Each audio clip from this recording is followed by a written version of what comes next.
Good morning friends. അപ്പോൾ ഇന്നത്തെ breakfast വെള്ളയപ്പമാണ് കേട്ടോ. ഇന്നലെ മാവൊക്കെ അരച്ച് വെച്ച് നല്ല സെറ്റായിട്ട് വന്നിട്ടുണ്ട്.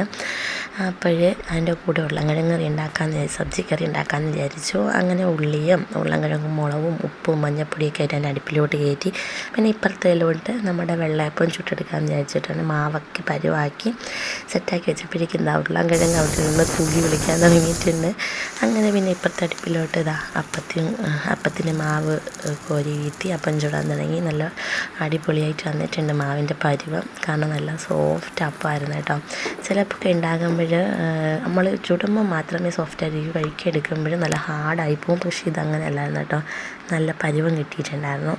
പിന്നെ അടുത്ത അപ്പം ചുട്ട് കഴിഞ്ഞ ശേഷം അപ്പുറത്തോട്ട് ചായയ്ക്ക് വെച്ചിട്ടുണ്ടായിരുന്നു. പിന്നെ ഉരുളൻകിഴങ്ങ് ഇറക്കി പിന്നെ അപ്പം ചുട്ട ആ ചട്ടിയിലോട്ട് തന്നെ എണ്ണ ഒഴിച്ച് കടുകൊക്കെ ഇട്ട് കടുകൊന്ന് പൊട്ടി വരുമ്പോഴേക്കും അതിങ്ങനെ എല്ലാവർക്കും അറിയാവുന്ന കാര്യമാണല്ലോ അല്ലേ, കടുക് വറുക്കുന്നത്. കടുകൊന്ന് പൊട്ടി വന്നപ്പോഴേക്കും കരിവേപ്പിലയും നമ്മുടെ കൊച്ചുള്ളിയും കൂടെ ഇട്ട് കൊടുത്ത് നല്ലപോലെ വറവിട്ട് നമ്മുടെ സബ്ജി കറിയിലോട്ട് ഇട്ട് കൊടുക്കും.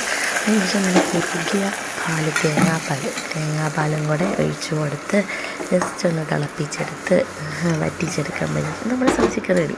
പക്ഷേ ദോശയ്ക്കൊക്കെ ആണെങ്കിൽ ഇത്രയും വെള്ളത്തിൻ്റെ ആവശ്യമില്ല കേട്ടോ, കുറച്ച് വെള്ളം വെച്ചാൽ മതി.